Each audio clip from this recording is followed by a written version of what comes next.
Good afternoon and welcome. And welcome to another edition of Real Talks. I'm your host, David Steele, along with my partner in crime, Kyle. How we doing, Kyle?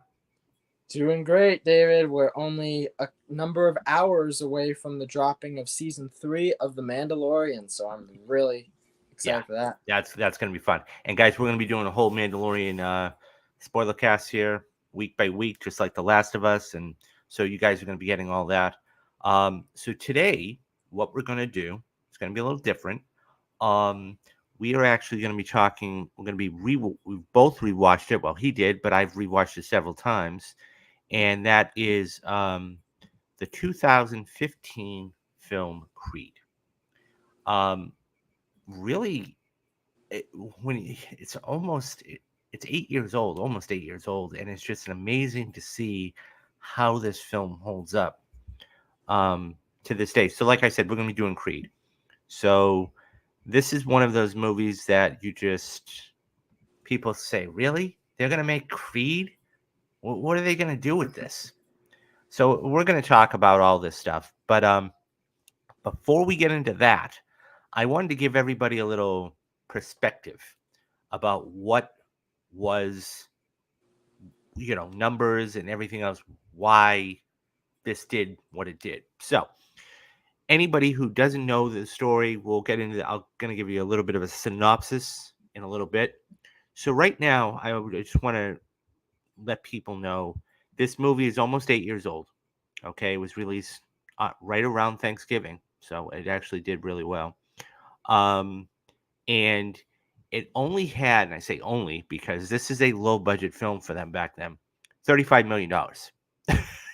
$35 million. It did just about 30 its opening weekend, 29.6 million. It grossed 100 million here in the States and overall worldwide made $173.5 million, which it's pretty amazing when you think about it. So it's just, um, it's one of those things that you look back and we're going to be doing happy birthday movies later on this year, but it's like, this is almost turning 10 years old. So, okay. So all of that down. So we have a big cast. The cast of characters here is, as you can plainly see, two of them is Sylvester Stallone and Michael B. Jordan. And Michael B. Jordan, um, this was his breakout role, in my opinion. We'll talk about that in a couple minutes. So, as a cast, this was a huge cast. You had Michael B. Jordan, who, by the way, guys, there is a little movie out there called Fruitville Station. And if you don't know about this movie, you need to stop what you're doing right now, go watch it, and then come back and watch this. It is a emotional, powerful, true story about a young man in San Francisco. And what ends up happening is he gets killed by the transit authority, and it was caught on tape. And what Ryan Coogler does is he recaptures his life and how he was trying to change his life around. And he had a son and he had a girlfriend and he was trying to stay out of trouble, much like Creed, believe it or not. And I think that's part of where the inspiration came for this from. Um, so yeah, of course, the incomparable Sylvester Stallone, um, Tessa Thompson, which I think, you know, this was a breakout role for her, and we'll get into that in a little bit. Felicia Rashad, anybody who's old enough for me to remember the Cosby Show back in the 1980s. Those were the four main characters of this film, and it was an amazing movie to start. Um, so, all that being said, our first, so what we're gonna do is we're gonna alternate points. Kyle and I'm gonna give off my 5 points first, or 3 points at least, and then we're gonna go back and forth. We'll probably do 3 points, and then we're gonna go back and forth. So, um, the first point that I really wanted to get at was, as I was talking to him off camera, is beloved franchise. Rocky is one of the most beloved franchises ever. I mean, really started. I mean, there had been a couple, but really started the sports genre. Um, and if I'm wrong, Kyle can correct me on that. But it's just one of those things where, I mean, that Rocky was nominated for Best Picture. It was up for Best Screenplay. I mean, it was just amazing. Nonetheless, you had 4 and 5. I want to say there's now 6 Rockies. Rocky Balboa being the last one, I think. And it was just an amazing franchise. So you're revisiting a beloved franchise. I think everybody knows. And the secondary character of that is Apollo Creed. And Apollo Creed is, was Rocky's best friend. Spoiler alert, the movie's over 30 years old. Um, he gets killed by Ivan Drago, played by Dolph Lundgren in Rocky 4, but it's just unbelievable. Um, yeah, so beloved franchise. It worked all the way around. Um, so let me ask you this, Kyle. When you rewatched um, Creed, what was your first thoughts? I was struck by the fact that it is such a perfect continuation of the franchise, right? Because when you're talking about 6 Rocky movies, it's actually funny how this film came out the same year, about a month away from Star Wars The Force Awakens, which also is the 7th film in a 6 movie franchise. And it's a film introducing a new generation, with the older generation kind of giving them the supporting hand. And I think that many will attest that Creed is better than Star Wars The Force Awakens in terms of not just the story, but the acting and the direction. um I like them both, but the thing with Creed is that it's actually amazing, as you mentioned about, like the character of Apollo Creed that dies in Rocky 4, and he's somewhat mentioned in the other films, but you would never think that they would go with Creed, right? Like you would think that maybe they would go with Rocky's son, maybe continuing the franchise, but they don't. And I think that that's also what makes this movie really great, because it's about a passing of the torch, but in Adonis's eyes, it's something that he doesn't really want to look at. Like he sees his father on this pedestal, and he is afraid of embracing his name throughout the course of this movie. And then you have Rocky, who is now connecting with him, and he's able to give him just kind of like what Marion, played by Felicia Rashad, she gives him, which is a place in this family that he doesn't have when the film starts, and he's in this youth juvie detention center, for like troubled kids, I believe. And it's really, really, I think, a great continuation of that franchise. And there's all the elements of the Rocky franchise in here, right? You have the music, some of the Bill Conti scores in here. You have characters that are referenced, whether it's Adrian, Polly. You even get the turtles in Rocky's room. You have one of the characters that is a trainer, you find out is actually the son of Duke, who is the trainer of Apollo in the other Rocky films. And there's just a number of connections, but it never feels forced, right? Like it never feels like they're forcing upon you like this nostalgia. Like it feels, in my eyes, very natural.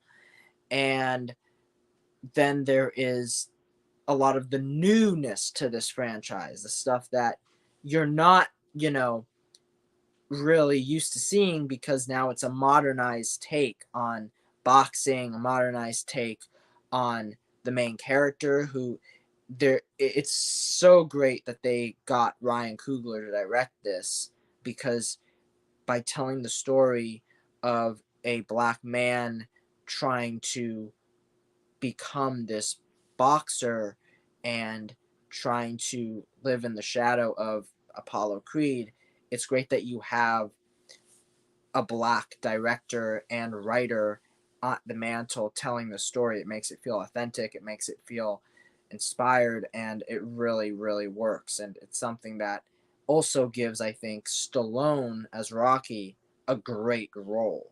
And it's not like one of those movies where they like just throw in, characters that you've seen before and give them a couple of funny lines and make them wear the same clothes they wore before and just have a scene or two where they fight a dinosaur. Yes, I'm referencing Jurassic World Dominion because that was an awful, awful way to bring in old characters. But yes, so that's what I was really struck by on my rewatch. I just love. So I just rewatched the entire Rocky franchise. And it's not when you're watching this movie could have been like, this movie feels nothing like a Rocky movie. But it does have similar beats, and in a way that makes the viewer more comfortable watching it, because I feel like if you made it too different, you would risk the potential of alienating the audience and they wouldn't be as, connected to the story.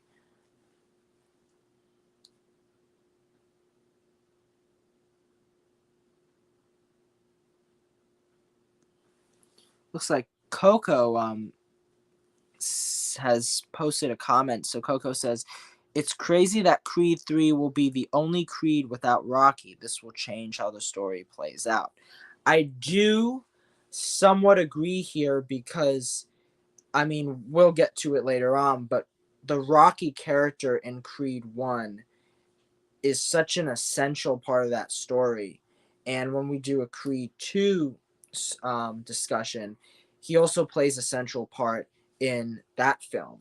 So it will be interesting to see how Creed 3 explores a Creed movie without Rocky himself in it. And I don't know how that's going to work out. I already have my own concerns, but I think I will say for me, one of the strongest elements of Creed 1 is the relationship between Adonis and Rocky.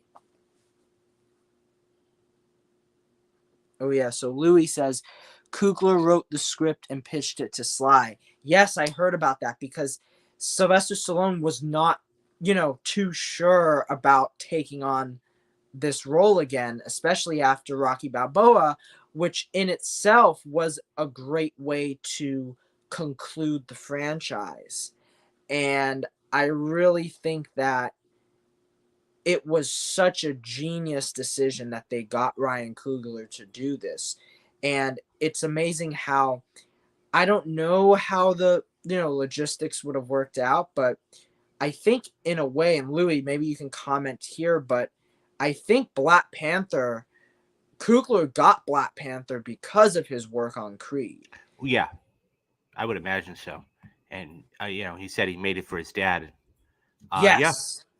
yeah. Yeah, So I mean, so backstory is that in like Coogler's life, his own father was suffering from a specific ailment. I don't know, was it cancer specifically, but he was sick, and he made this movie to basically show you, and by making Rocky also deal with this battle, and it was a very personal film for him. yeah. Um, yeah, but I mean, it's one of those movies that's just it's gripping. That's the word. It's gripping. It has everything that you want in this, and that leads into my second point: the star power.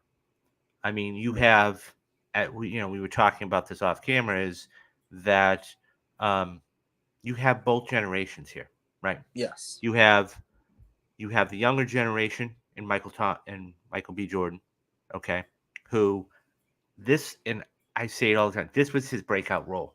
Fruitvale Station did not get enough love, and it was really the first time, if I'm not mistaken, that Coogler and Michael B. Jordan really worked together. And so, because of this, they went and wanted to do something else, and the best thing they could have done was this. And then, of course, you had, I'm going to say, the veterans. The veterans were, you know, Sylvester Stallone and Felicia Rashad. and it worked all the way around, and I loved it. I mean, so yeah, so he says Ava was asked to make BP Black Panther, and she recommended Coogler. I believe it. I absolutely believe that. So there is something there that you know, um, but the star power of this film is just it's one of those things that you know you think about and go, wow, it's just you know, um, it's a great movie. It just and it's a sports movie too, and it's not. I don't know. I mean, it has all of the elements. You know what you were talking about, Kyle. It has all the elements of Rocky. You know, it has all the training montages. It has the drama to it. It has but it's a second generation movie, and that's what makes it so good. I think for me, one of my favorite parts is when Rocky. So when Adonis goes to the restaurant, he Oh goes into the yes. restaurant, and Rocky's closing up, and so of course, he starts talking to Rocky, and he says, you know, you know, and he's like, come back tomorrow.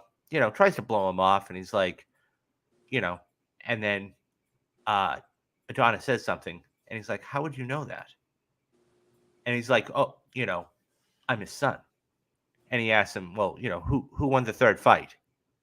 You know, and so it's just one of those things. He's like, I want to get trained, and you're having a whole second generational full circle circuit come together, and it's just That scene is really crazy when you think about it, because that entire fight that he has with Apollo at the end of Rocky 3 was under such mystery because they never revealed in any of the Rocky films who won the fight. And that's like a mystery that they solve nearly 30 years later, which is really crazy. I mean, you could wonder, is he telling the truth?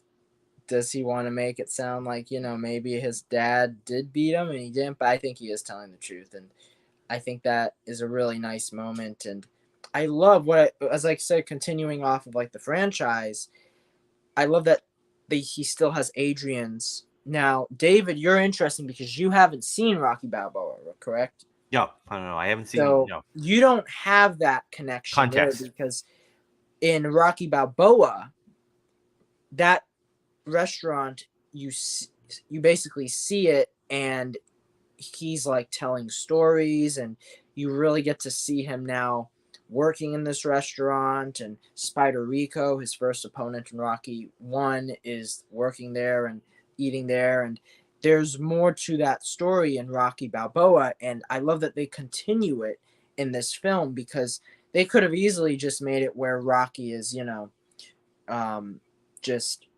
having a terrible life, and he's at home, he has no job, and he's, just selling food or something like that. But they establish that he's still doing what he was doing in the last film, and I like that. I also like that, in a way, you get to see more of the Philadelphia Mm. location, and you get to see more of that lived in world. It feels once again like a continuation of the saga, because the city of Philadelphia played such a crucial part in the other Rocky movies. Um, but yeah, going back to your point about star power, for me, this was the first time I ever saw Tessa Thompson. I had Oh, never, really? Okay. I mean, Go- I had never seen her before. Maybe I had, but I didn't remember. But this was like the moment when I see Tessa Thompson in this film, and I immediately was like, "Who is that? She's incredible," and I'm gonna watch like everything she's in the near future. And I did, because then she was in one of my favorite shows, Westworld, and then she did Thor. And but Creed really, I think, like you said, was her big breakout role.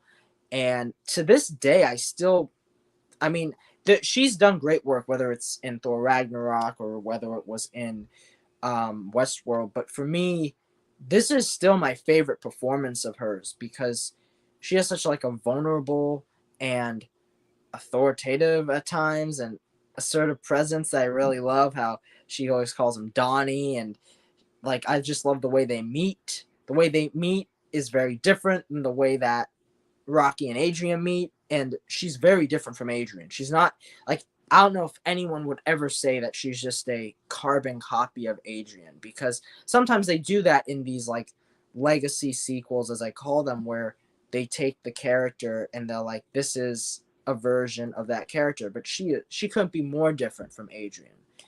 And I really love that. I really love all the performances in this movie. Um, but yeah, like for me, it's it's like, I mean, Stallone.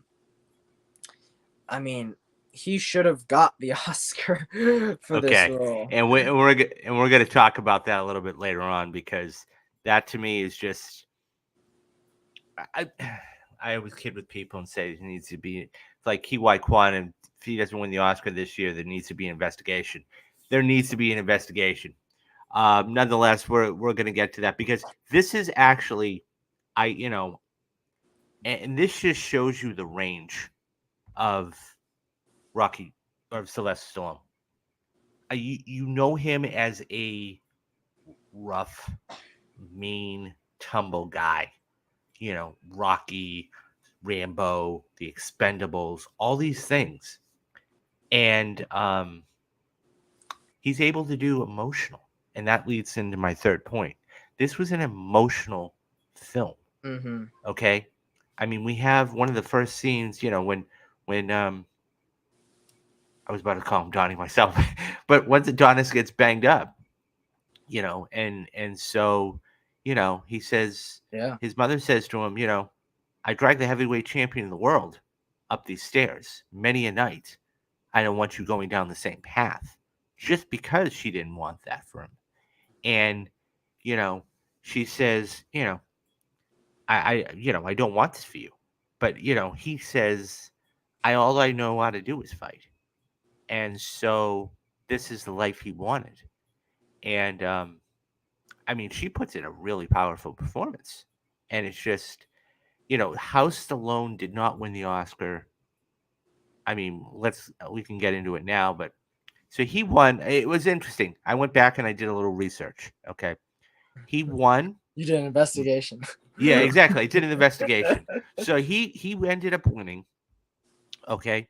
He ended up winning the Critics' Choice, okay, that year. And he ended up winning the Golden Globe. That's it. Mm-hmm. And so now Creed won Best Screen. He won Best Supporting Actor, and it just amazes me. As I said, he won Critics' Choice, but that's it. That's it. He didn't win the BAFTA. He didn't win, you know, uh, DGA. He didn't win any of this stuff, The and BAFTA makes sense. it just amazes me.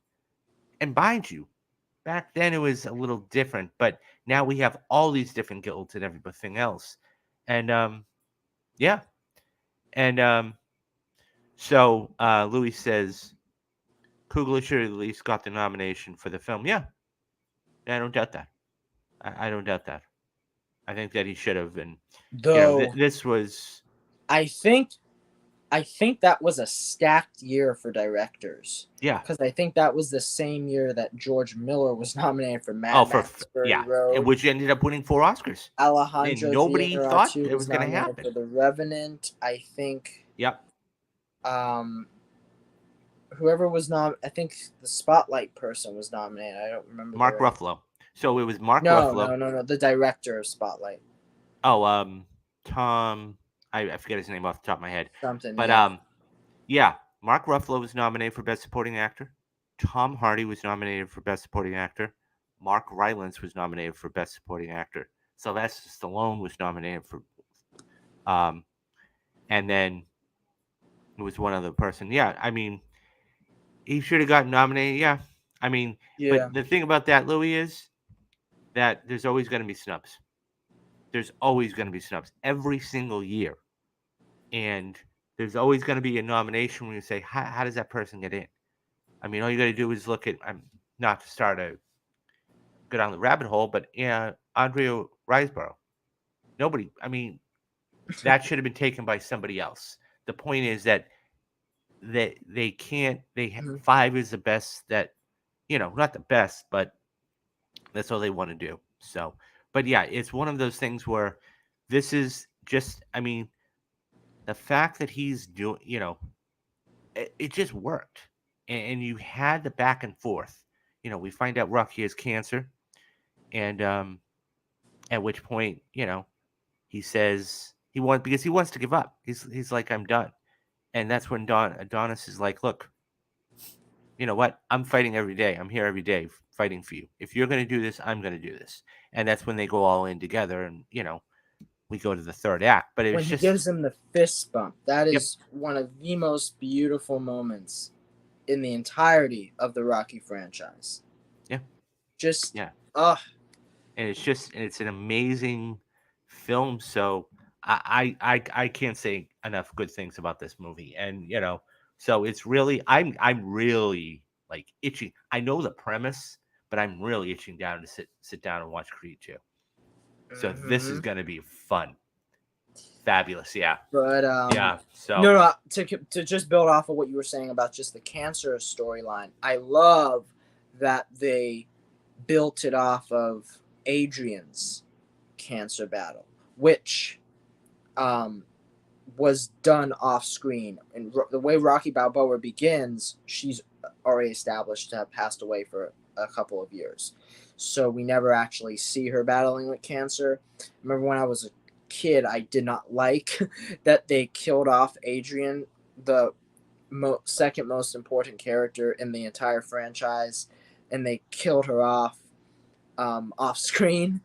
And if you watch Rocky 5, like it's not like they planned on this for to happen, because like she doesn't even really get like a goodbye in Rocky 5, because that movie came out like 16 years prior, before Rocky Balboa. yeah, But here, what I did like was that because of her cancer battle, it makes him at first reluctant to take chemotherapy, and he that is a real emotional moment in that movie. And at a point in the film, you truly believe that he's not going to go through with it. Like he's going to let the cancer um, have its way, and he won't touch the chemotherapy. And I do love that that emotion is established, and it makes, I feel, Adrian's passing even more significant, because it gives you that weight that this decision can be made as a result of what happened to her. And that's yeah, something that I think was really well done, and allowed for a lot more emotional resonance that you wouldn't have gotten if they just said, oh, he is you know dying from something yeah. else, like No, I understand what you mean. old age or something like that. So give us. Let's start with you. What is your first point? Now that we've talked about this and rewatched this and discussed this thoroughly, what is your first point in whether you remembered it or you actually, went back and watched it? What was your first point that you went, oh, okay, Well, for me, I'll say, because you had some great points. For me, I gotta shout out the music by Ludwig Göransson, who really, if you want to talk about breakout, this man did the music for Creed, and now he is one of the biggest names in film score in film scoring right now. He's gone on to do Black Panther. He's gone on to do The Mandalorian. He's now become Christopher Nolan's go-to guy doing Tenet, and he's going to do Oppenheimer. And that's just a few of the number of projects he has in the pipeline. But when it comes to Creed, I really love the score he came up with this film, because when you're looking at Rocky, You're talking about one of the most iconic scores in film history by Bill Conti. The Rocky theme, the Adrian theme, Mickey theme, like all of these themes are iconic, but specifically the Rocky theme. And the fact that you are going to make another Rocky movie, but not really a Rocky movie, a Creed film, you need a new score. And I remember um when I was watching it in theaters, like I was younger, of course, when this came out, and for some mindset, I didn't really care about the music. The only thing I cared about was that they would put Eye of the Tiger in this film. And I mean, it makes sense in a way because Eye of the Tiger was established by Apollo Creed in Rocky 3. And I thought that would be a great, connection, and they would play it and it would Same feel very. callback. Yeah. Yeah. And, finally, after so many years, because I've rewatched it a couple times. This rewatch I had, I finally didn't mind it wasn't in there because I was like, you know what? They didn't need it. And they had a number of other musicians on here that they used, but it's Ludwig's score where it's like da da da da da da da da da da da, and that score is so good, and it builds throughout the movie because especially when he's training, and then they interlink it with the Rocky theme music by Bill Conti, and then you get into the final fight and you hear the Rocky theme music, but then it's intercut with the new score by Ludwig, and it just really really works. And that's something that continues in Rocky in Creed 2. I'm not going to really spoil anything, but Ludwig goes on to do the music of Creed 2. So just like the Rocky franchise, the music is continuing, and that's what I really love about franchises when a score continues. But yeah, so I Yeah. thought the music is a great element. Did you pay attention to the music at Yeah. all? I mean, once again, uh, music is such an underrated thing. Yeah. It's one of those things that's just there. Do you know what I mean? It's not appreciated. I mean, we can go back and whatever score it is, whether it's Indiana Jones or I guess the correlation here is John Williams, but Indiana Jones or E.T. or Raiders of the Lost Ark or one of those other ones, and or Rocky in this case, and it's just like, yeah.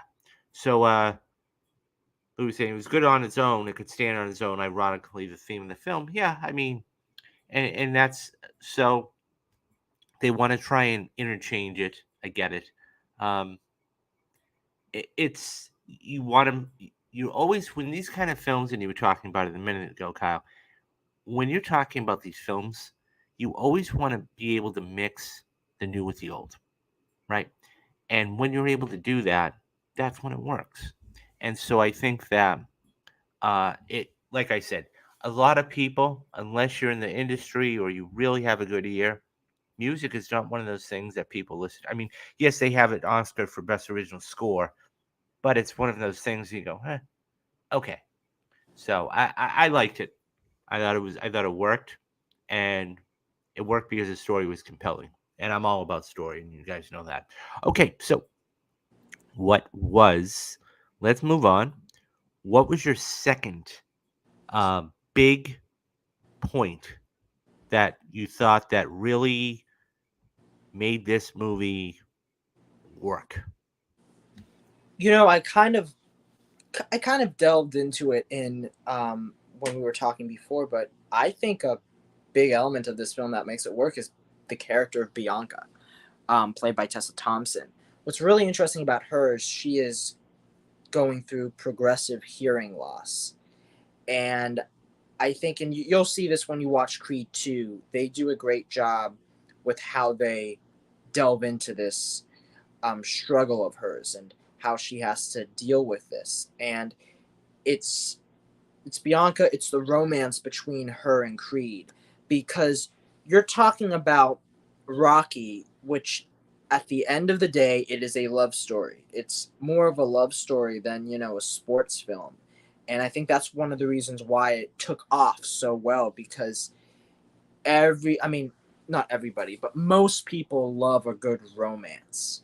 Um, there's a reason why Titanic and Avatar and a number of the biggest movies of all time have these romances at the center of their storylines. And Rocky is one of them. Um, Now, Creed had to, you know, deal with the fact that, Adrian's gone, so there isn't really a romance there between Rocky and someone. And what are we gonna do with Creed? Who's gonna be the person that he falls in love with? And I think it was really cool they decided to get this girl that's a singer, but she's also a singer that is losing her hearing. And you have this storyline where Creed, Adonis, is he quits his job, he does a bunch of things that gets him to become the fighter he is, because that's the one thing he loves. At the end of the day, he loves to fight, just like his father. And Bianca is someone who loves to sing.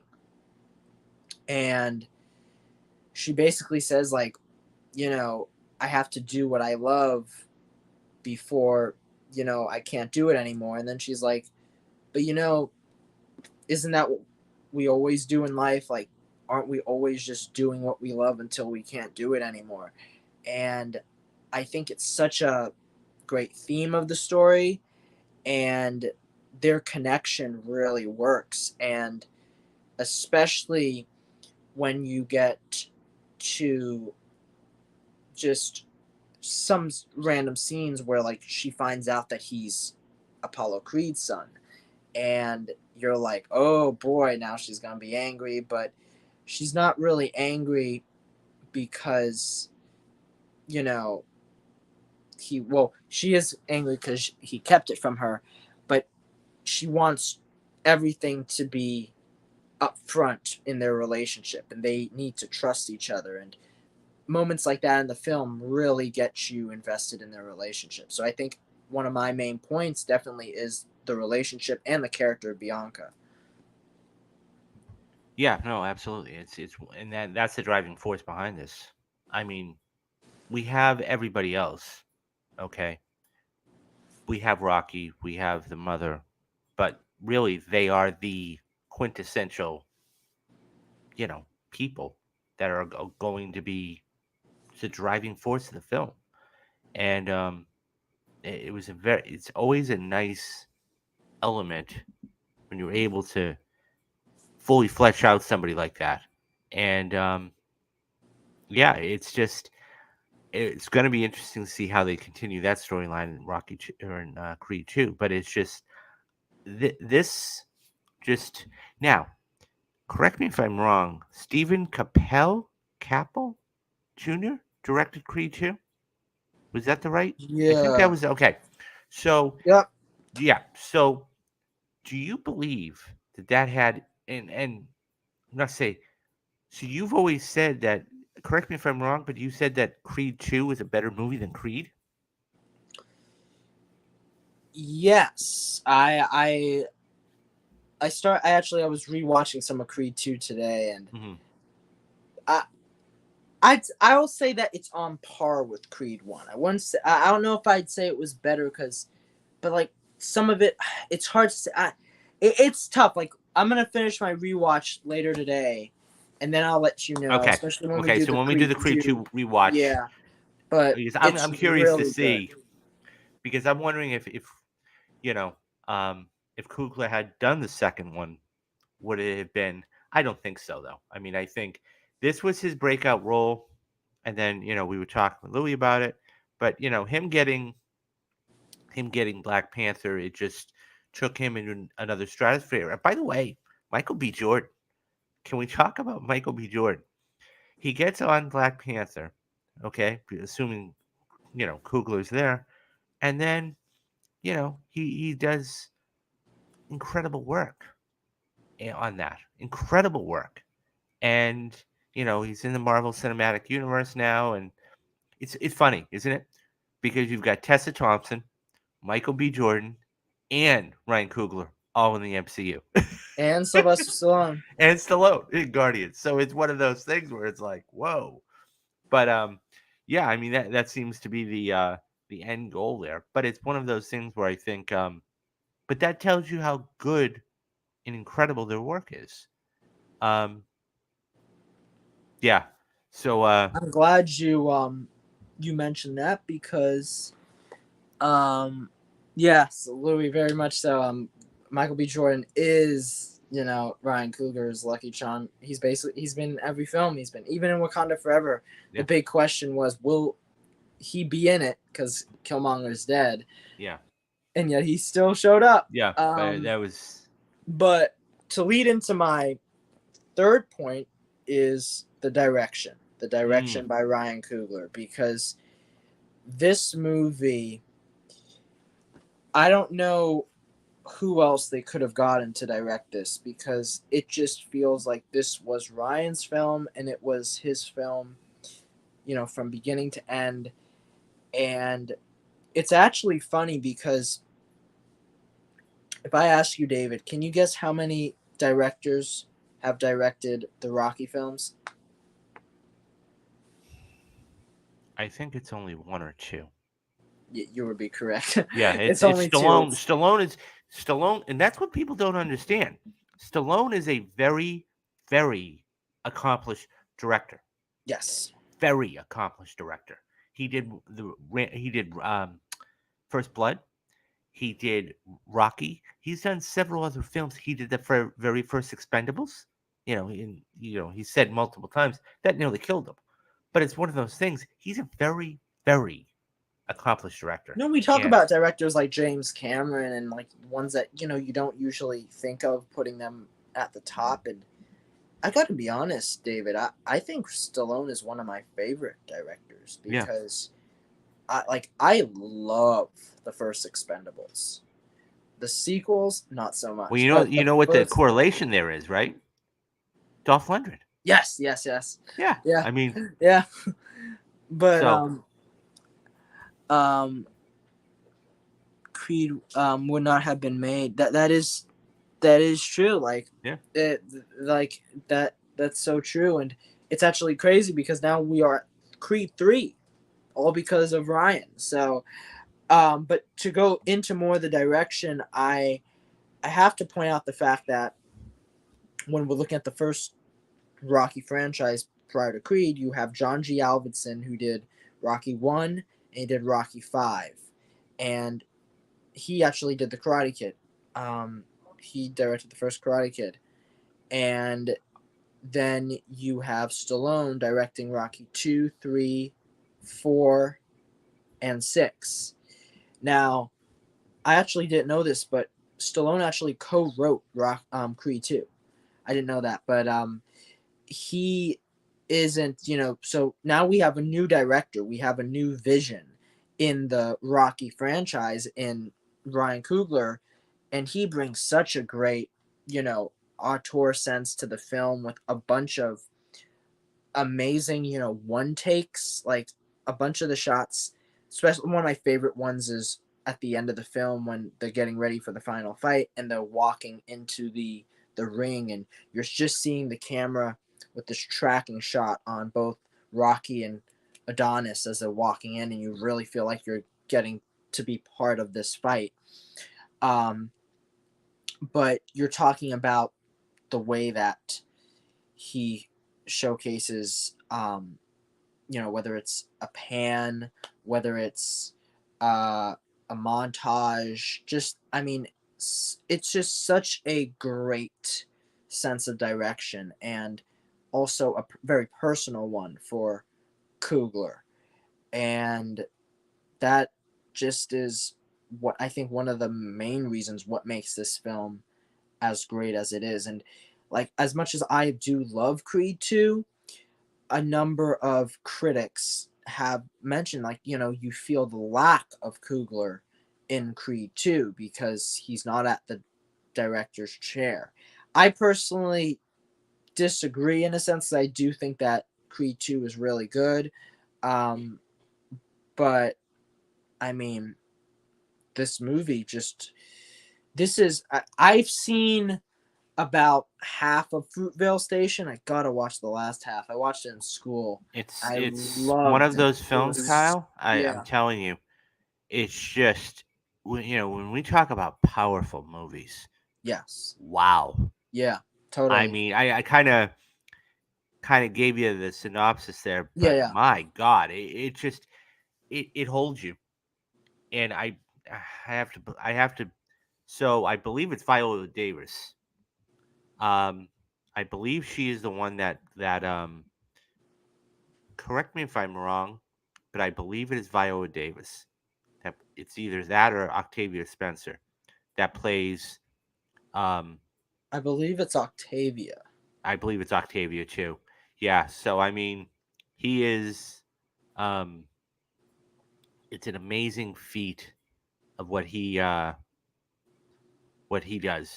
with Yeah, but this. like you look at it's crazy. He's only made now 4 movies. Yeah, yeah. I mean, he is a guy that um, it's quality over quantity. And I mean, speaking of a Cameron, I mean, he's just like it is Octavia Spencer. Okay, you were right. No, it's just one of those things where it's just an amazing true story. Now, yeah, no, it is Octavia. You're right. So you said that was a true story near your area, Louis. So true story near my area. Well, Mm. that's crazy. And when you watch the whole thing, and when you watch what transpired, it's even crazier. Doesn't get enough love, but yeah, I if you want a good film to watch, I definitely recommend it because it's one of those things where you'll see him develop as a filmmaker too, and you'll go, oh, okay. And I mean, when you have two, so you have a veteran in Octavia Spencer, and you have I'm not gonna say a young, but he's a young guy. He's a young guy, so it's a phenomenal movie. It's I really impressive how far Michael B. Jordan has come because he mm, started off on soap operas. One of my favorite soap opera, All My Children. He was on the All My Children, and then he went on to The Wire, and he did work there, leading into. I mean, 2015 was a funny year for him because 2015 he couldn't have starred in 2 different films. He starred in Fantastic Four and Creed. And for many actors, a film like Fantastic Four is really hard. But what happens is sometimes if you have the talent, and you get put in the right role, you might get more. And look at what happens to that cast. yeah. Miles Teller, now Top Gun Maverick. And I mean, of course, he's now really started to come into his own. And I mean, Kate Mara, but Michael B. Jordan really, I think, like it's interesting you said breakout role because I think like people knew of him, but this was like the first big, movie that he headlined and starred in that then after that you start to see Michael B. Jordan making Black Panther and you start to see Michael B. Jordan now as a director in Creed 3, which I'm really excited to Well, see, you that's know. gonna lead into my next question here. How now we've seen directorial debuts. I mean, one of my favorite movies and one of my favorite directorial debuts, and I'll gush about this all day, is A Star Is Born. Mhm. Bradley Cooper just Maybe when you it's know time for to let me the when you old know the ways die. backstory. I mean, everybody knows Shallow, okay? That's but what I was gonna say It's is when you time. know the backstory of what they did to get the shots that they did and how much time they had and everything else. Yeah. And the little there you can even go on YouTube, okay? And there's a little 45 or 50-second clip of so the story goes that Bradley came over to Lady Gaga's house and they had pasta. It was a Sunday night, and they actually said, "Oh, let's record something real quick." And so they're in front of the camera, and then that was the selling point. I mean, he had to work on his voice for about a year or 18 months or whatever, but and he had to learn to play the guitar. And he ended up, what you see is amazing transformation to Jackson, Maine. But nonetheless, the reason I digress is because here we go with another directorial debut. How do you think it's going to do, or how do you think he's going to do? I think he'll do pretty good. I mean, I don't know yet. I think we should also maybe save this for Creed 2's video, but I think that it will be interesting to see where he takes the franchise, but it will be also interesting to see if they make more, if he will stay as a director. Because Yeah. sometimes, when it comes to some directors, they like to continue as the director. Well, just as to your point, Stallone. Exactly. He said that making the Expendables nearly killed him, but he is the guy in every single one of those movies moving forward. I mean, you have some of the biggest Yeah. casts in the world. I mean, Mel just, Gibson, John yeah. Claude Van Damme, but he is the guy. He Look is at the leader. Rocky, though. Like with Rocky, he made 2, 3, 4, and then he took a break, but Rocky. Mm-hmm. So, yeah, it's one of those things where Break from Rocky 5, and then he comes in and does Rocky 6 again. So yeah. you're really talking about a direct. I'm sorry, guys, for the technical difficulties. Um, so yeah, Louis says he's going to do great as a director. He's seen how Coogler does it. Yeah. So when you're learning from somebody like a Ryan Coogler, and you're picking his brain, so to speak, and really getting the um, insight and why he did this shot over that shot, and you know everything else, because as we've discussed in depth, he's working with him quite a bit. Then he's going to be able to really um, get that knowledge. And so Kugler actually has I believe he has a story credit on Creed 3, which is, important because he wants to. I mean, some of those are just what they are, credits. Um, but, you know, um, it's, uh, it's, it's going to be interesting to see how this whole thing pans out. I mean, I can't. So Kugler was one of the writers, okay, um, but I can't wait for this movie. I just can't. I can't wait. And Kugler's brother wrote the script. You're right about that. So, I mean, yeah, Kugler's brother wrote the script. So, I'm. This is, and I think the other thing, the other anticipation, regardless of whether you liked Ant-Man or not, everybody said that Jonathan Majors killed it. He absolutely killed it. And when you have an actor that good, and I mean, some of the best scenes were between him and Michelle Pfeiffer and Ant-Man. Nonetheless, when you have a guy that is that good and he's got something else coming out, this is going to be huge. And by the way, so a couple people, so one of our friends, our good friends, Tyler, um, did reshoots on Creed 3 and actually met Jonathan Majors. And he said, yeah, he is that jacked. But it's going to be fascinating. I can't wait to see it. And we're going to be sitting down um, later this week, actually Saturday. We're going to be sitting down and talking about Creed 3 in a spoiler cast. And that's going to be great. So we're kicking off Creed Week right now. Was there any other point that you wanted to touch upon before we close out today? I don't know for sure. I think we covered mostly everything. I will say, listen, we talked about the things we loved about this movie, but I would like to address something I don't like about Creed. Yes, And it's absolutely. And by something the way, that that's a that good thing to do. it still bothers me to this day about this movie, because a lot of people really love Creed and they put it on this like pedestal being like, one of the best Rocky films. And I do agree mostly because, the Creed and Rocky relationship really is the driving force of what makes this movie powerful. But I believe this film has the worst opponent of all of the entirety of the Rocky franchise, including Creed 2, because Creed 2, I think, has a pretty good opponent. Yeah. Pretty Ricky Conlon is a dull and unmemorable character. Like, I I just said his name, David. Yeah. I bet you couldn't even remember that name. No. Like, I don't know who the when you actor who look played at him. I don't. when you look at the Rocky franchise, you're talking about titans like Carl Weathers as Apollo Creed, Mr. T as Clubber Lang, Dolph Lundgren as, Ivan Drago.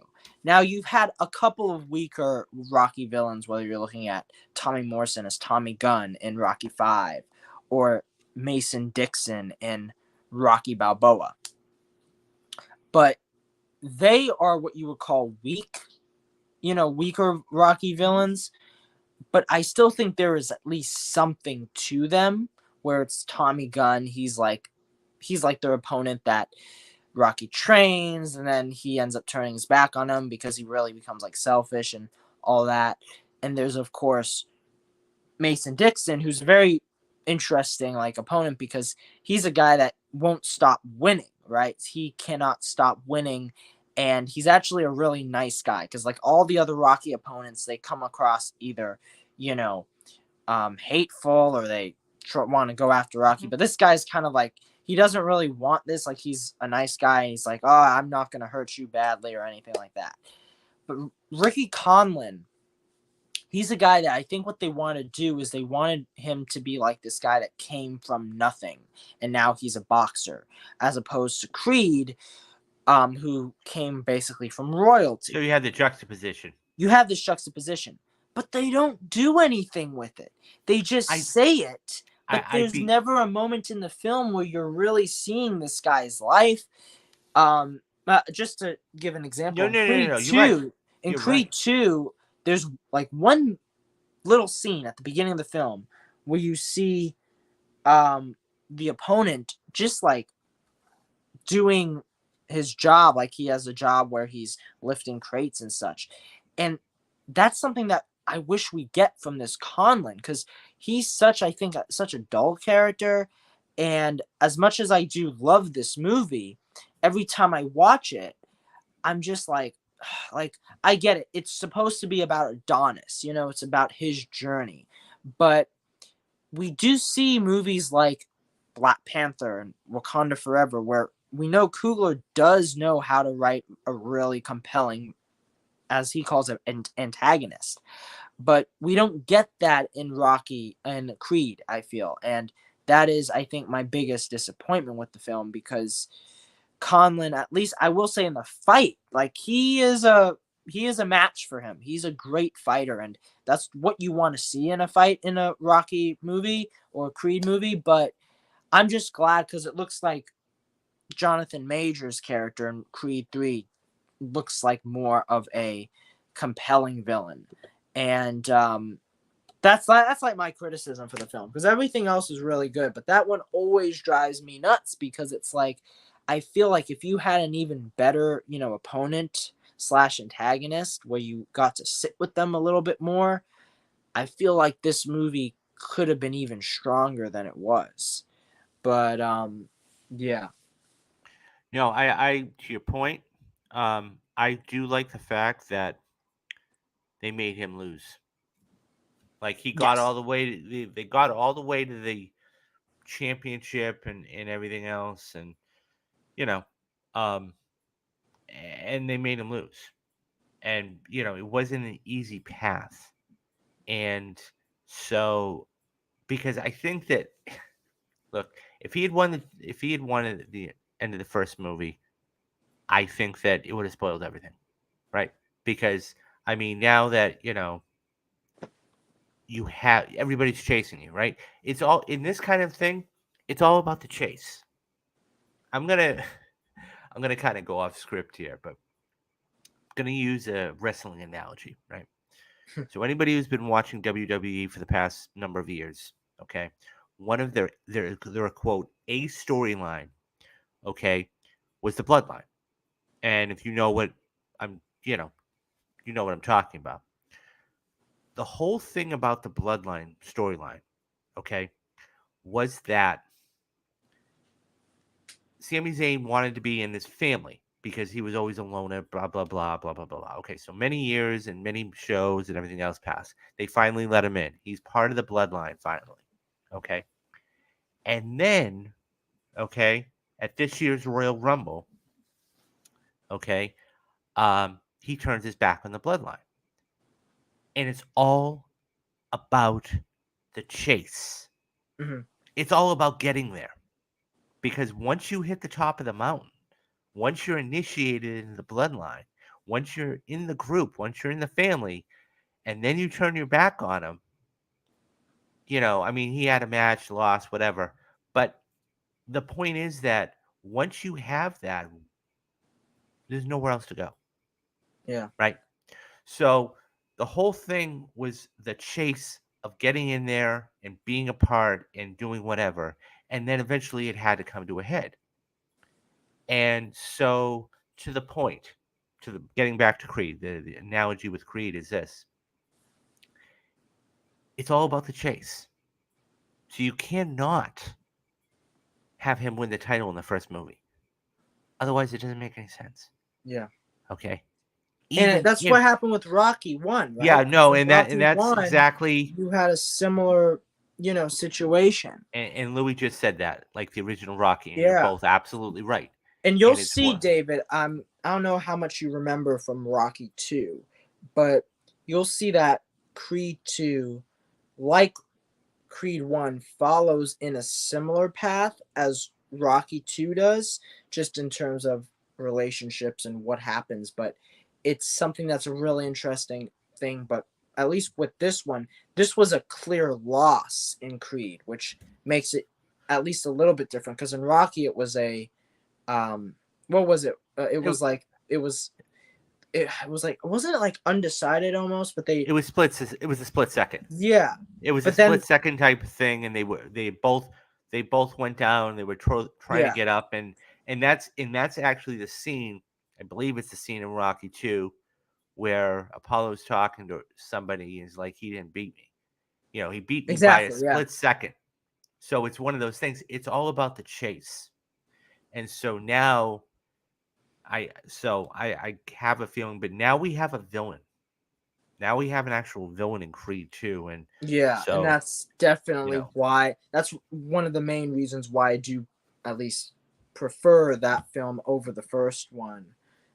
And you'll see, David, when you watch Creed 2, it does a great job on building upon these characters, all of them, from Rocky to Creed yeah. to you know, Bianca, even Felicia Rashad returns in Creed 2, and Yeah. I believe she's going to be in Creed 3. So Yeah. I can't wait. yeah, I cannot wait. And guys, um, stay tuned. As I said, this Saturday we're going to be doing a spoiler cast, and so it's going to be great.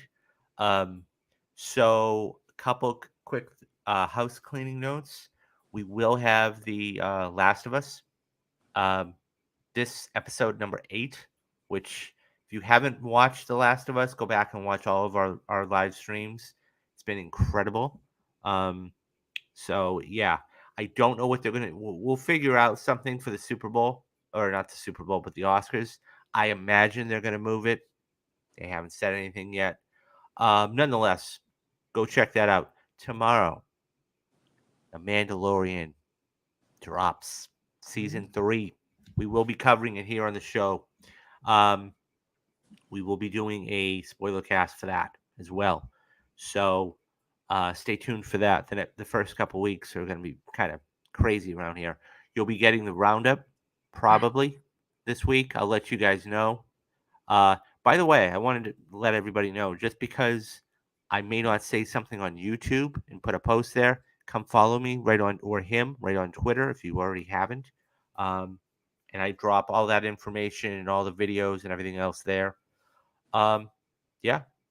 And then, so we've got a lot of stuff coming up on the channel. So my suggestion is, if you haven't, hit that like and hit that subscribe button, because you're going to be getting all these streams, all this content, and all this good stuff.